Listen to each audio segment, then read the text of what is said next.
Pernikahan tanpa cinta gadis desa. Bab 145. Karena Arik mau nginep di sini. Jadi tolong, jangan ganggu kami dan silakan pergi sekarang juga. Mendengar nama Alarik disebut, ekspresi iseng Samba seketika berubah dingin. Di bawah meja makan, telapak tangannya mengepal kuat-kuat. Oh, kalian sudah menginap bersama rupanya. Kalau begitu biar saja Arik menyaksikan kita bercinta malam ini. Sepertinya seru. Tatapan Samba menggelap bersamaan dengan kalimatnya yang semakin kurang ajar. Samba bukan tipikal orang yang akan bicara tidak bermoral seperti itu. Namun, rasa kesal karena kemungkinan bahwa Jelita dan Alarik mungkin sudah seintim itu dalam hubungan mereka, membuat rasionalitas dalam diri Samba seketika buyar. Hasilnya, apa? Yang terucap dari bibirnya menjadi sangat kasar dan kurang ajar. Jujur saja, sedikit akal sehatnya yang masih tersisa menolak lontaran kalimatnya itu. Dia bukan lelaki rendahan yang akan meniduri wanita tanpa ikatan sah. Tidak akan, dan tidak mungkin. Namun, api di dadanya berkobar, membakar seluruh logisme dalam dirinya dan membuat dia berucap seperti pria murahan.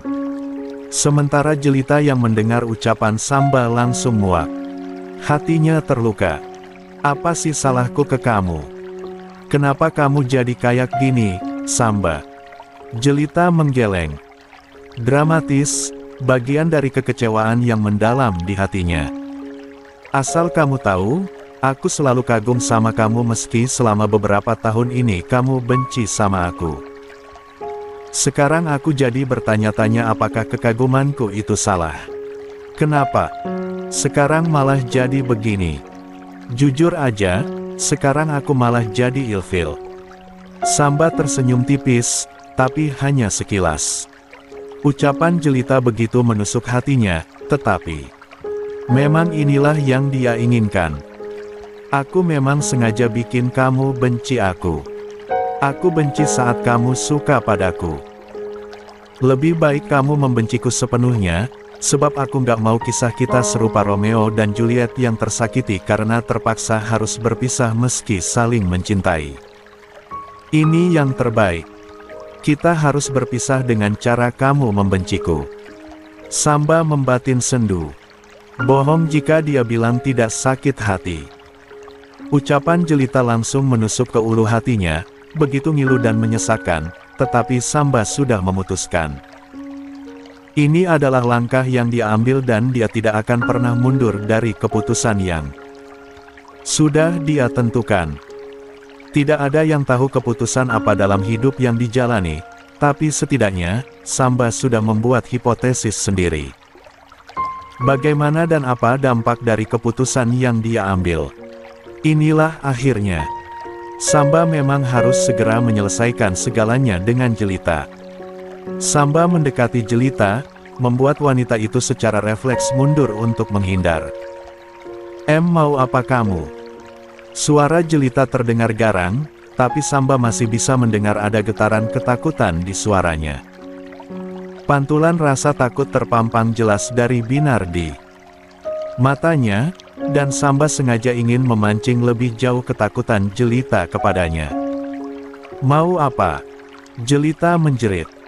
Samba masih tidak mengatakan apa-apa. Dia tetap mendekati Jelita terus-menerus. Berusaha menipiskan jarak di antara mereka.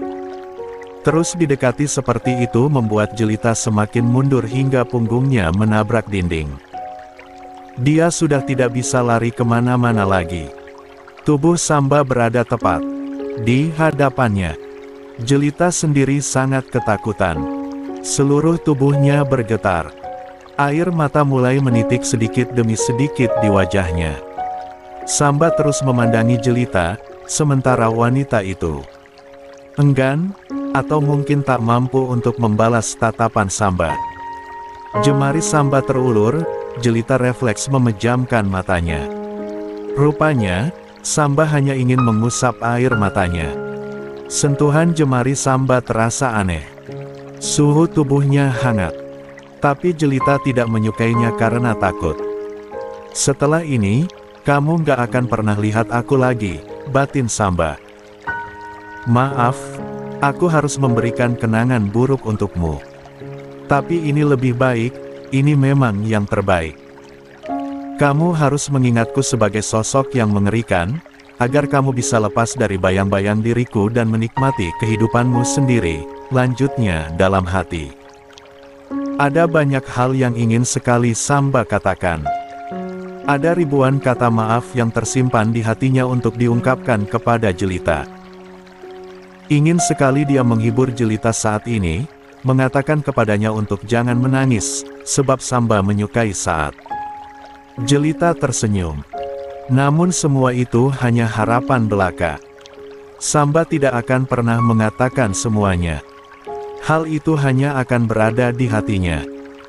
Samba tahu, sampai kapanpun dia tidak akan pernah bisa membuat Jelita tersenyum. Maka hanya dengan membuatnya menangislah cara Samba mengungkapkan perasaannya. Jemari Samba yang mengusap air mata Jelita beralih menyentuh pipi wanita itu. Dia menurunkan wajahnya.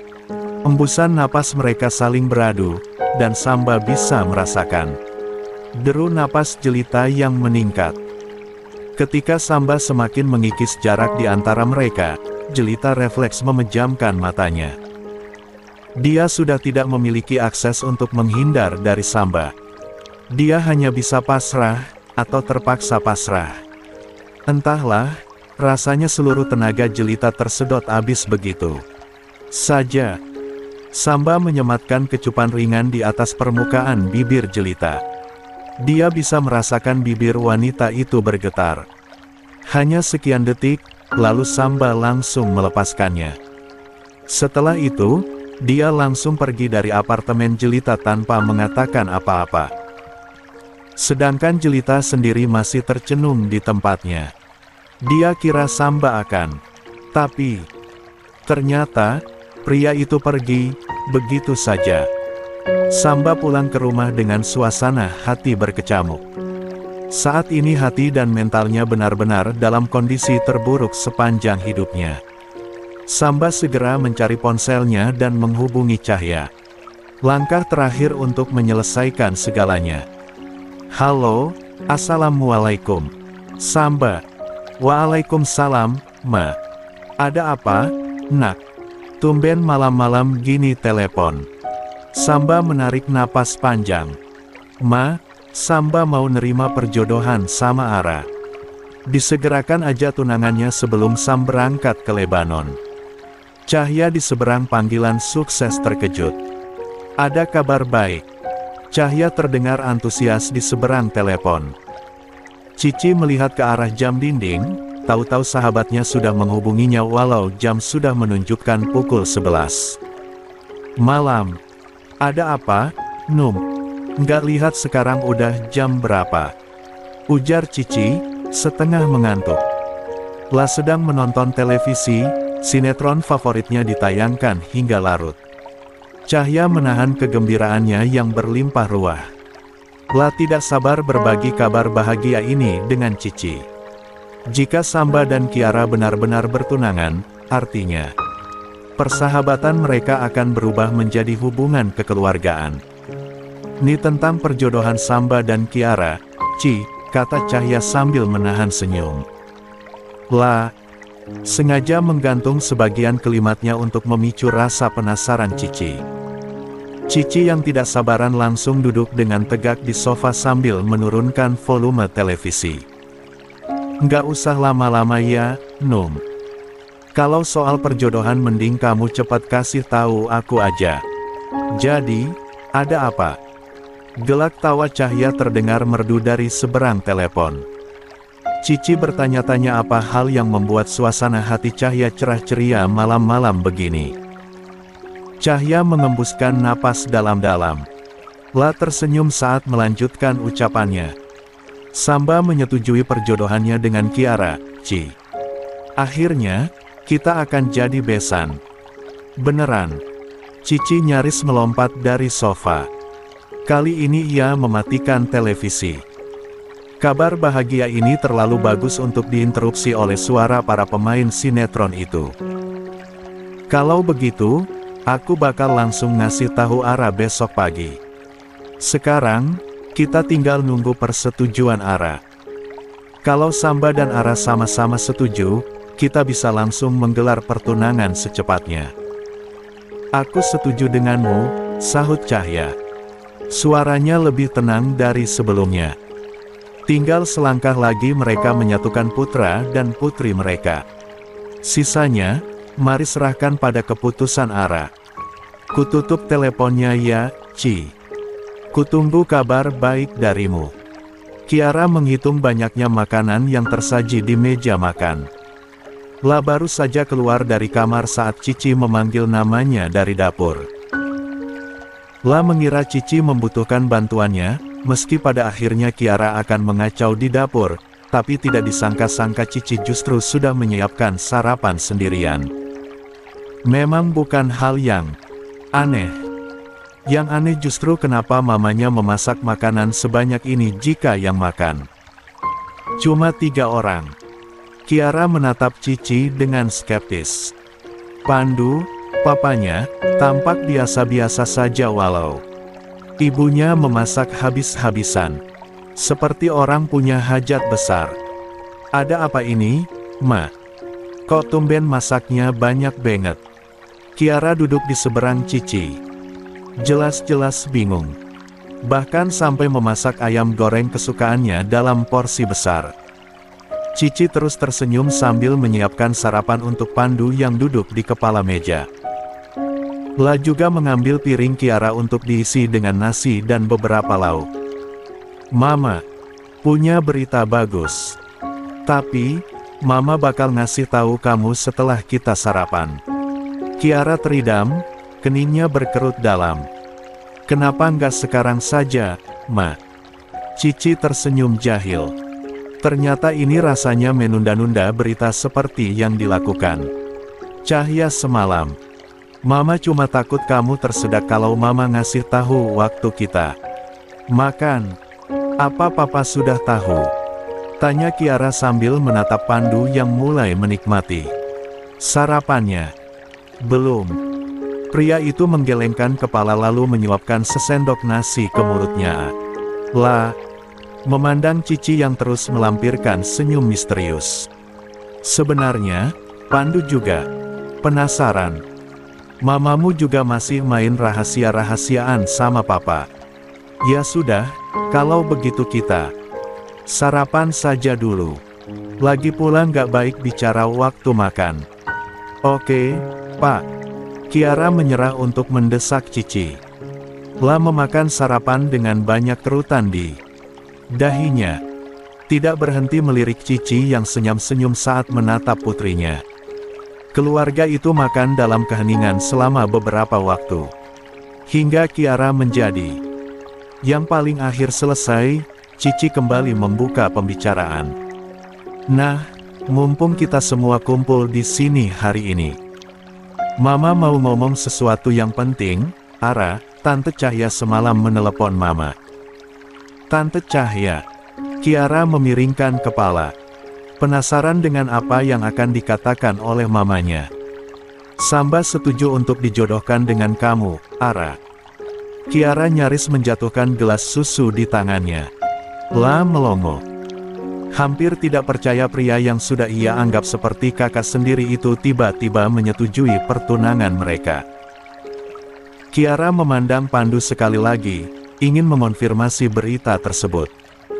Namun, seperti yang papanya bilang, pria itu juga baru diberitahu soal ini. Kiara berdeham pelan untuk menetralkan suaranya. Bang Samba, mau ditunangin sama Ara. La menunjuk dirinya sendiri, masih tidak percaya. Cici mengangguk dan merasa terhibur dengan reaksi putrinya. Lia, kamu gak salah dengar, kok. Samba ngomong langsung ke Tante Cahya semalam. Mungkin, Samba udah merasa nyaman sama Ara. Makanya dia menyetujui perjodohan ini. Lagian dia memang kayaknya udah butuh istri. Kiara tidak bereaksi.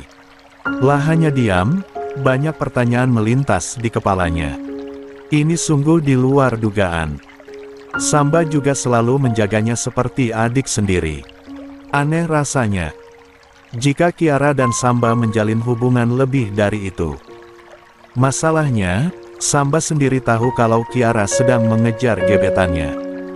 Dan Samba juga minta pertunangannya dipercepat. Apa? Tunggu. Kiara tidak bisa menyembunyikan keterkejutannya lagi. Ini terlalu tiba-tiba. Kiara gelagapan. Lah bergerak-gerak gelisah di kursinya, terlalu bingung untuk bereaksi. Kenapa mendadak Bang Samba bilang begitu? Kamu ingat, Samba kan mau berangkat ke Lebanon, jelas Cici menjelaskan. Kemungkinan Samba ingin cepat bertunangan dengan Kiara. Sepulangnya Samba dari Lebanon, kalian bisa menikah. Pokoknya, mengikat kalian berdua saja dulu. Pikiran Kiara berputar cepat. Kalau pertunangan dilaksanakan sebelum Samba bertugas ke Lebanon, itu artinya tidak lama lagi. Ma, Ara masih butuh waktu. Ini terlalu mendadak. Ara nggak bisa langsung iyain pertunangannya begitu aja. Kiara akhirnya mengakui, memutuskan untuk jujur karena ia tidak bisa langsung memutuskan masa depannya dalam sekejap mata. Urusan jodoh memang di tangan Tuhan, tapi Kiara jadi ragu kalau waktunya sangat mepet. Apalagi, ini, Samba. Cici menatap Kiara, kali ini matanya menunjukkan keseriusan. Lah sudah berjanji akan segera mengabari Cahya jawaban, iya, dari Kiara, tapi putrinya malah meminta waktu. Kasih aja Ara waktu, Ci, kata Pandu, menyela percakapan antara ibu dan anak itu. Kalau emang jodoh, pasti nggak akan kemana. Mas Pandu biasa deh, selalu belain putrinya. Pandu tersenyum. Tentu saja ia selalu membela Kiara. Sebagai ayah, Pandu hanya ingin putrinya mendapatkan kebahagiaan yang ia inginkan. Namanya juga putri kesayangan papa. Ayolah, nggak akan rugi kalau cuma kasih waktu buat Ara mikir. Kiara mengembuskan napas lega saat Pandu membantunya. Kira-kira bagaimana jawaban sang ibu setelah dibujuk papanya? Seminggu, oke. Cici mengangguk, memahami bahwa Pandu memang benar. 7 hari, Ara. Tidak kurang dan tidak lebih. Kiara merasa hatinya menjadi lebih plong. 7 hari sudah lebih dari cukup. Lah akan mempertimbangkan perjodohan ini dengan matang. Kiara tidak bisa lari dari kenyataan. Walau ia ingin. Kursi yang diduduki Cici berderit, bergesekan dengan lantai. Kiara mendongak dan mendapati mamanya berjalan ke arahnya, duduk di sampingnya. Saat tangan wanita itu terangkat dan membelai pipinya dengan sayang, Kiara dapat merasakan harapan dan doa Cici dari perjodohannya dengan Samba. Makasih ya, Ma. Ara udah dikasih kesempatan. Cici mengangguk kemudian mengayunkan lengannya melingkari punggung putrinya. Lah, menanamkan sekecup sapaan lembut di pipi gadisnya yang sudah beranjak dewasa. Sama seperti papa, mama juga ingin yang terbaik untuk Ara. Percayalah, bisik Cici di telinganya, namun masih cukup keras untuk bisa didengar Pandu yang ikut merasakan gelombang kasih sayang di tengah keluarga mereka. Mama merasa Samba itu pria yang tepat untuk Ara, lanjut Cici, menggosok punggung Kiara sambil mengaitkan dagunya ke pundak putrinya. Kalian udah saling kenal dari kecil, udah tahu sifat masing-masing dan Mama juga bersahabat lama dengan Tante Cahya. Jika kamu menikah dengan Samba, Ara nggak akan punya mertua jahat seperti yang di sinetron-sinetron. Mama jadi tenang menyerahkan kamu ke keluarga Samba. Penyebutan mertua jahat membuat Kiara terkekeh. Lah membalas pelukan Cici dengan erat dan membenamkan wajahnya ke lekukan leher wanita itu. Lia, Ma. Kiara mengangguk. Sejujurnya dia masih heran, tapi ya sudahlah. Dia akan mencari tahu. Nanti. Sampai sekarang, Kiara masih tidak habis pikir dengan keputusan Samba. Mereka sudah saling mengenal dan berhubungan seperti saudara kandung. Kiara dan Samba juga sering berbagi rahasia satu sama lain, seolah mereka tidak malu untuk membuka sesuatu di luar ranah privasi. Saat Kiara naik taksi menuju kantor, ia tidak berhenti untuk mencoba menjangkau Samba. Sudah tidak terhitung jumlahnya Kiara memencet ikon telepon di kontak Samba, menunggu setiap detik dalam perjalanannya untuk mendengar suara Samba. Namun, nihil. Samba tidak mengangkat panggilannya seolah-olah pria itu hilang di telan bumi. Kiara merengut. La terus mengomel penuh kesal saat pikirannya terus tertuju pada ucapan mamanya di ruang makan tadi. Kiara hanya punya waktu seminggu untuk memutuskan. Dan lagi, bertunangan dengan Samba sama saja menyerah pada Alarik. Kemana aja Bang Samba? Di telepon gak diangkat-angkat. Dia manusia goa apa? Omel Kiara membuat sopir taksi terus meliriknya melalui spion tengah. Anak muda zaman sekarang sibuk sama HP mulu, pikir sopir taksi itu. Tak menyerah, Kiara pun membuka aplikasi perpesanan hijaunya dan mencari kontak Samba. La membuka riwayat chatnya dengan Samba lalu memborbardir tentara itu dengan berbagai macam pertanyaan dan tuntuan. Bangi, aktif dong. Jawab panggilanku, penting. Aku butuh penjelasan Bang Samba kok tiba-tiba setuju tunangan sama aku. Bang Sambal ya ampun. Dan lain sebagainya. Kiara memutar mata. Percuma saja. Samba juga tidak aktif. Semua pesan itu memiliki tanda centang satu dan jika dilihat dari terakhir Samba aktif, itu sudah kemarin malam. Taksi pun berhenti di depan sebuah gedung perusahaan yang lumayan besar. Kiara tidak sadar jika sejak tadi ia terus mengomel dan merutuki Samba. La terlalu fokus pada ponselnya hingga lupa waktu. Neng, sudah sampai nih, kata sopir taksi, mengejutkan Kiara walau suara pria itu sebenarnya tidak terlalu keras. Maaf, Pak. Kiara cengengesan.